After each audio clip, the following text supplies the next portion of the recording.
Assalamualaikum warahmatullahi wabarakatuh. Alhamdulillahirabbil alamin wassalatu wassalamu ala nabiyyina wa habibina Muhammad sallallahu alaihi wasallam wa ala alihi wa sahbihi ajma'in, amma ba'd. Saudara-saudara yang dirahmati Allah Subhanahu wa taala, wacana relokasi warga Gaza ke luar Palestina sudah menjadi bola panas terhadap suasana politik di Amerika sendiri, di mana isu pemakzulan Donald Trump itu mencuat ketika dia memancing hal-hal yang bersifat mengancam keamanan Amerika Serikat sendiri dengan pemikiran untuk merelokasi warga Gaza. Namun secara esensi kita melihat sebenarnya pikiran ini adalah pikiran yang ngawur, karena mereka tidak mampu menaklukkan Gaza selama 15 bulan perang.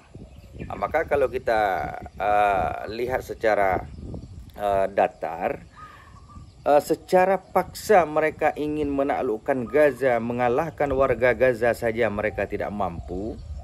Masa ada pikiran memindahkan warga Gaza secara sukarela tanpa senjata, hanya mengedepankan negosiasi.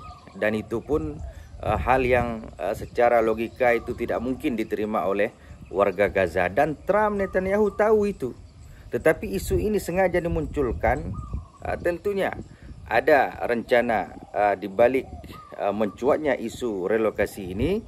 Namun kita yakin kaum muslimin di seluruh dunia dan bahkan negara-negara kawasan yang berbatasan langsung dengan Palestina seperti Mesir dan Yordania, Presiden Abdul Fattah As-Sisi dan Raja Abdullah II, Raja Yordania, mereka sudah menyampaikan benang merahnya adalah pengusiran warga Gaza. Mereka tidak akan menerima Gaza, mereka tidak akan pernah menerima warga Gaza dikeluarkan dari Gaza lalu tinggal di Mesir ataupun tinggal di Yordania. Dan yang anehnya kemarin Netanyahu semakin ngawur lagi, yaitu mengusulkan kalau warga Gaza ini direlokasi saja ke Arab Saudi dan mendirikan negara Palestina di tanah ataupun wilayah Saudi Arabia. Maka kalau kita melihat ini hanya sebagai isu yang sengaja dimunculkan, sementara ada aksi-aksi di belakang layar yang sekarang mereka mungkin mereka rencanakan untuk mencapai tujuan bagaimana Israel itu mampu dan eksis di kawasan Timur Tengah. Kemudian berikutnya, kalau kita melihat lagi apa tujuan daripada usulan relokasi warga Gaza ini, kita melihat salah satunya adalah kalaulah warga Gaza itu keluar semua dari tanah Gaza, jadi mereka ingin membangun kembali, merehab kembali pembangunan Gaza sebagaimana sedia kala. Salah satu tujuannya adalah mereka ingin mengetahui seluk-beluk terowongan yang hampir 500 km itu dibuat oleh Hamas selama mereka menguasai jalur Gaza. Jadi 15 bulan perang, terowongan yang dibangun oleh Hamas sebagai strategi perang selama Tufanul Aqsa dan perang-perang sebelumnya ini, salah satu ini merupakan benteng yang sangat kokoh sehingga mereka tidak mampu ditaklukkan oleh kekuatan Zionis. Jadi untuk membangun kembali Gaza yang ingin diambil alih oleh Amerika Serikat, ini salah satu strategi bagaimana ingin menguasai lapangan tempur Hamas selama ini, termasuk menguak rahasia-rahasia di balik kekuatan terowongan yang menjadi tempat persembunyian Hamas selama ini. Dan itu semakin mencengangkan dunia bahwa ketika mereka melakukan pelepasan tawanan perang dalam tahapan gencatan senjata ini, jadi Hamas mampu menjaga keselamatan warga Israel yang ditawan selama 15 bulan ketika perang Tufanul Aqsa, Badai Al-Aqsa ini. Mereka menjaga tawanan tersebut di terowongan. Dan ini mengejutkan dunia, bagaimana mungkin perang yang luar biasa, membabi buta, pembantaian, kemudian pemboman.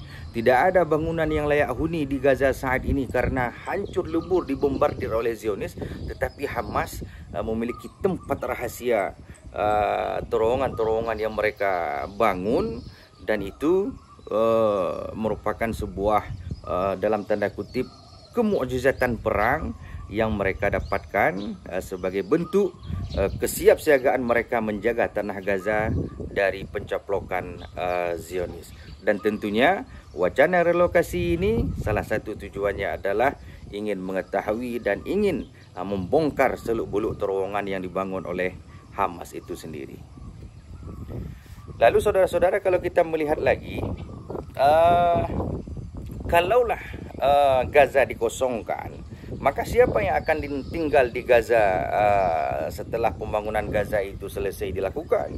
Maka dalam siaran pers ataupun jumpa pers yang dilakukan oleh Donald Trump bersama Netanyahu ketika dia berkunjung ke Amerika Serikat, ketika ditanya oleh wartawan, siapa yang akan tinggal di Gaza setelah itu? Maka Trump mengatakan di sana akan tinggal penduduk dunia semuanya dengan berbagai macam etnis, siapapun boleh tinggal di sana. Dan ketika ditanya bagaimana dengan orang Palestina, iya, orang Palestina pun akan tinggal di tanah Gaza itu. Ini jawaban Donald Trump. Jadi bagaimana tanggapan warga Gaza? Kalau kita melihat dari video-video di Gaza itu, salah satu penyampaian warga Gaza adalah kalaulah memang Donald Trump itu ingin membangun Gaza, ingin kembali memulihkan kehidupan di Gaza, maka itu hanya omong kosong belaka.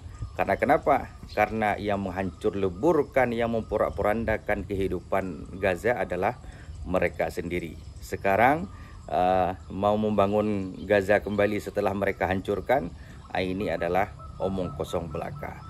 Kita doakan Allah tetap menjaga saudara-saudara kita di Palestina, khususnya warga Gaza, dan Palestina adalah hak warga Palestina sebagai salah satu bagian daripada kehidupan kaum muslimin di dunia ini.